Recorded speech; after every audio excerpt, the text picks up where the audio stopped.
The legend of the Flatwoods Monster, though not widely known, has been a cultural influence since it was first encountered in 1952.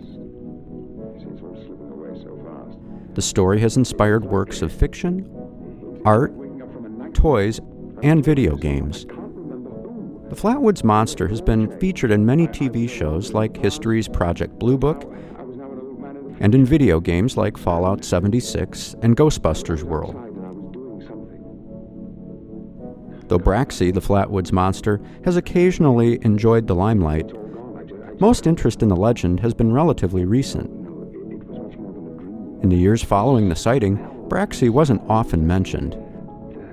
That is, until a forward-thinking group of young Braxton County residents had the idea to make the first novelty item based on the monster in the late 1960s.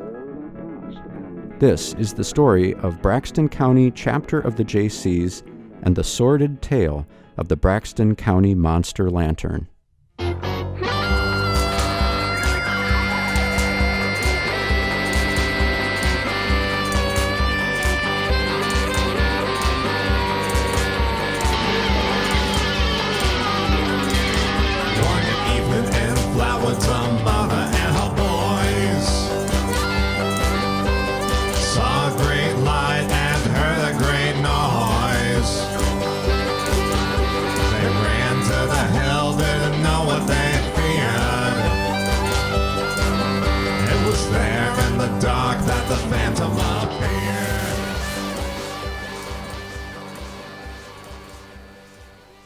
Let's go back to where this all started, 1952. Okay, I've told this story a lot of times. When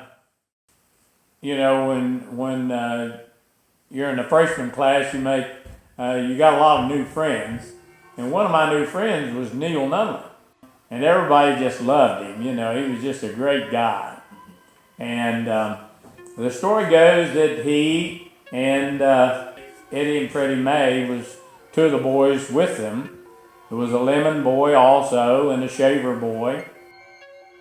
Several boys were playing ball at the Flatwoods grade school, September the 12th, 1952, evening about 7 o'clock, and they seen this fireball go overhead and land on a nearby hillside. And they just had to go up and see what was going on, like boys would have to do. And as they made their way up the hill, they passed the May's house, and Mrs. May decided that she would go with them. And they seen the saucer, or the spaceship, glowing and pulsating, and smelt the toxic fumes from it. And of course they was excited and didn't know what to think about it. And almost at the same time, they encountered the monster behind them. And he came out from a big oak tree that's since rotted down. And of course you can imagine they didn't stay around too long to watch him. And they just scared them all to death, and they ran back down the road and called the sheriff and all that sort of thing. It was on television. It made the centerfold on Looker Life magazine. It was a big story at the time.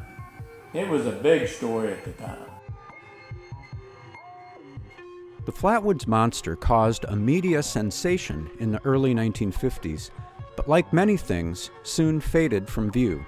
That is, until the mid-60s and the formation of the Junior Chamber of Commerce. Junior Chamber of Commerce. It was an organization that taught you about business and politics and running an organization, running a business. And, there was a lot of young men in the county at that time, 25, 30 years old, that was interested in starting their own business. The power company had just moved here. We had several younger people, my age group at the time,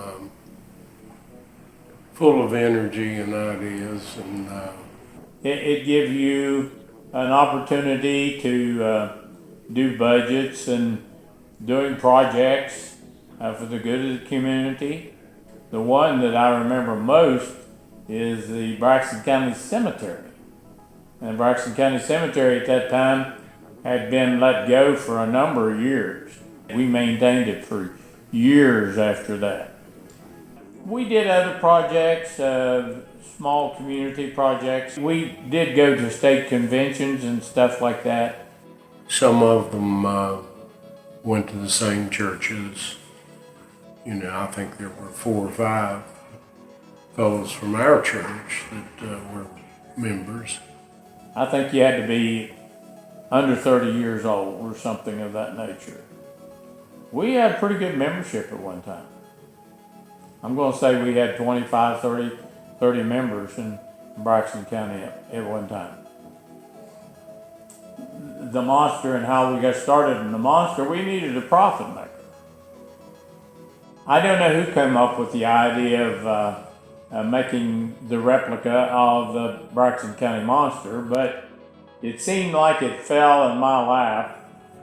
I had a salesperson that called on me at the Braxton Motor.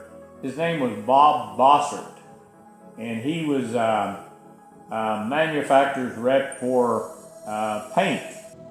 He worked for Vanguard Paints and Vanguard Paints and Finishes, and he was a salesman. He traveled, I would say, most of Ohio on the eastern side and the western end of Pennsylvania and almost all of West Virginia. And Bob was the kind of guy that, he was a go-to kind of guy that just knew everything or knew how to do everything. I would always bounce things off of Bob whenever he came by. And so I told him about the Monster, and right away he was really excited about it. He'd come home, he was on the road all week. When I was a kid, he'd leave Monday morning, he wouldn't come back till Friday night. He was the typical traveling salesman, so to speak. I remember when he came home with the newspaper clipping of the Braxton County Monster, and he was awfully excited about that. He thought that was really interesting. And he said, I think I know how to do that for you. And I said, okay, what's your idea? And he said, I know some people that make ceramic figurines and stuff. We could cast those things, and he said, I believe they would sell. And he showed that to some people, and they made made a set of molds. More than one set of molds. There's actually probably 6 or 7 sets of molds. And he started producing those monsters. It must have been the first batch, because I remember, as a kid, he'd take me along with him on the road sometimes, probably to get me out of the house and be one less kid that Mom would have to deal with. So I do remember sitting in the car waiting on him, and he was gone into a place that was, I believe they were casting the monsters or firing them. I don't know. And I remember him bringing them home. We probably had 200 or 300 of these things, and we helped paint them. I helped paint a bunch of them the base color, whichever that was, and I think that was green. I believe Mom and Dad painted the face and the arms. That was their job, and our job was to put the base paint on there. Bob was in the paint business. Okay, so he had access to lids, paint can lids. And he designed the Monster so that it took a half of pint paint can lid to go up in the bottom. That was the candle holder. And supposedly the candle would set in that lid and pop up in that little hole in the bottom of the Monster. We always sent lids and bales, and people didn't hardly understand what they were for. And so when we made the second batch of them, after I started remanufacturing with new molds and stuff, we just left the bale out altogether. Old original ones, if you get a hold of an old original one, they're always heavier. It's easy to tell them apart. And if I remember right, we sold about 500 of those at about $5 a piece over a period of 2 or 3 years. And then the Monster just kind of, the sales kind of dropped off. Maybe nobody was interested or nobody was pushing it. I started a new job with the power company. I was probably busy learning the new job and probably didn't put as much effort into it.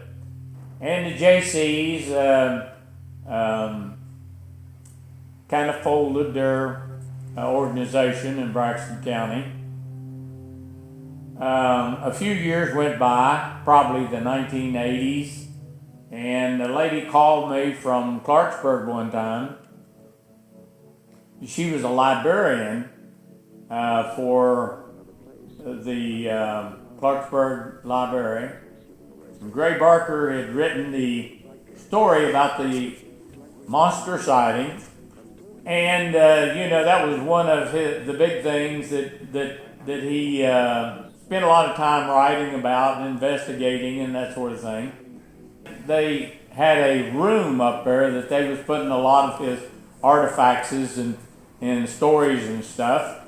So I drove up to Clarksburg and took a monster up there and donated it to the library.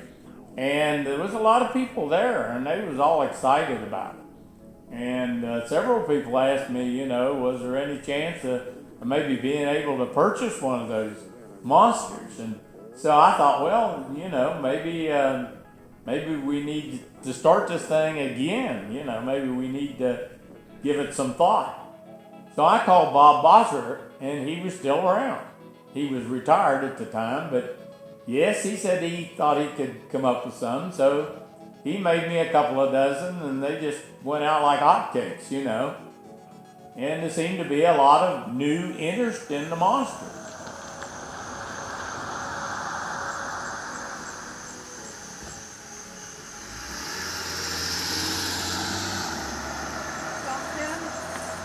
And then I'll show them how I pour them too.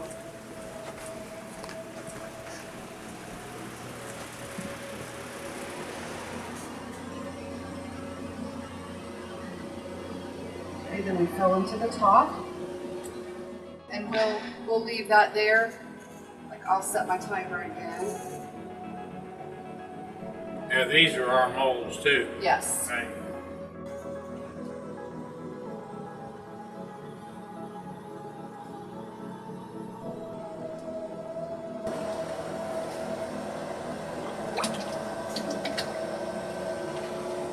Try not to pour them too fast because then they'll suck in.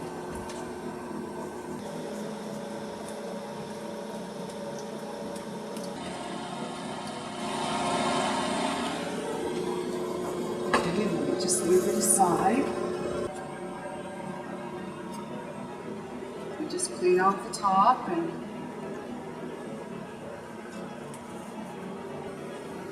so then all of this is excess. So we take our knife and we clean around it.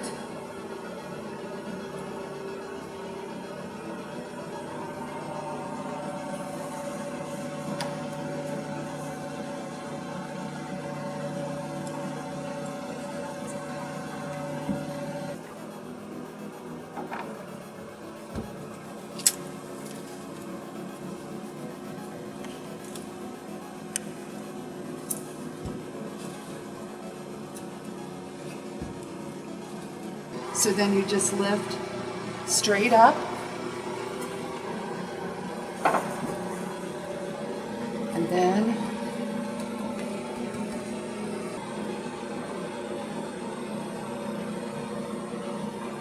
Baby monster just popped out.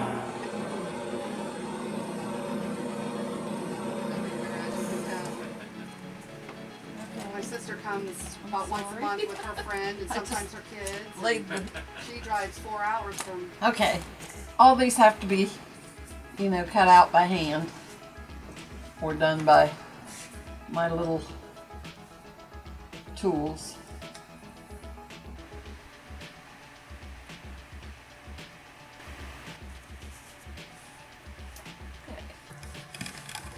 All these seam lines have to be taken off.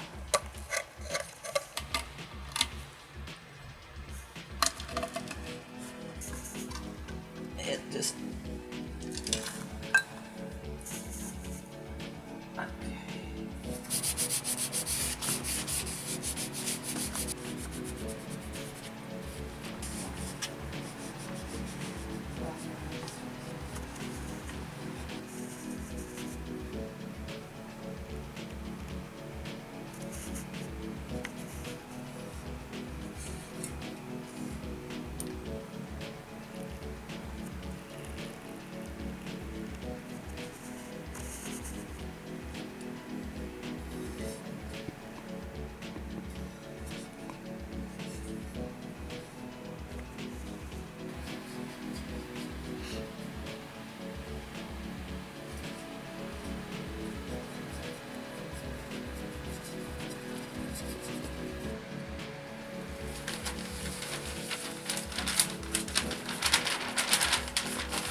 First time I saw one of the Flatwoods Monster ceramic lanterns, I think I was around 12 years old. I saw it in an antique store. I don't know where. It always kind of stuck with me just because the Flatwoods Monster's got a good look. It's a good color scheme. It's a good looking lamp. It looked different than anything else in that store. And I didn't know where to find one, and then randomly, I'm down here in Flatwoods, and I walk into Bear Heaven, and they have a whole shelf full, and I'm like, is this real? I'm like, are these all antiques? Like, what? So yeah, I think I got one around like 2010, and obviously like the design so much that I got it tattooed on myself, because I still think, even if this isn't an accurate portrayal of what was described in the encounter, it's still the coolest. I guess you could say it's close to my heart. Now it's on my arm. I guess it still amazes me when people don't know about this. You get that a lot still. But it just, in my head, it's like this insanely culturally relevant thing that everybody should know about. So I get questions about this. And then when I show them the actual lamp, that's literally always my talking. Like, that's like the centerpiece to my conversations. I'm like, have you seen these lamps before? So it's nice that there's like an actual physical piece to stick with the history. If that makes sense, because I would imagine there's a lot of you go into like an old lady's house here in town. It's probably going to be hanging out beside her knickknacks and her bell collection. But obviously that lamp holds way more of a story than just a glass bell.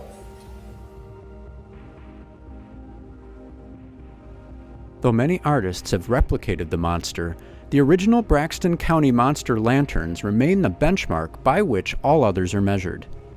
The Monster Lanterns are still produced today by John Gibson in partnership with Darlene Ceramics in Marietta, Ohio. The lanterns are available at the Bear Haven gift shop in Flatwoods and at the Flatwoods Monster Museum on Main Street in nearby Sutton, West Virginia. The Flatwoods Monster Museum was established in October of 2018. Many pieces of monster memorabilia and history are on display at the museum, including original production examples of the monster lanterns. Come by for a visit sometime, but be sure to stay on your guard. You never know what might be waiting for you in the woods and hollows of Braxton County, West Virginia.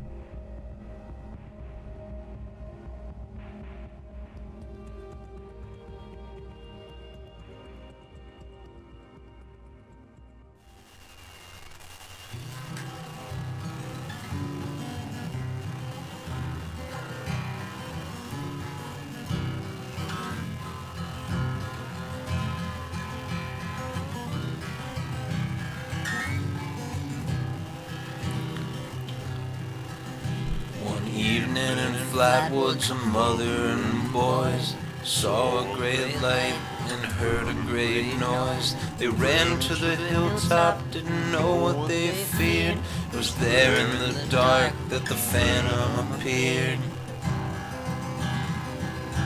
Oh, phantom of Flatwoods, from moon or from Mars, maybe from God and not from the stars.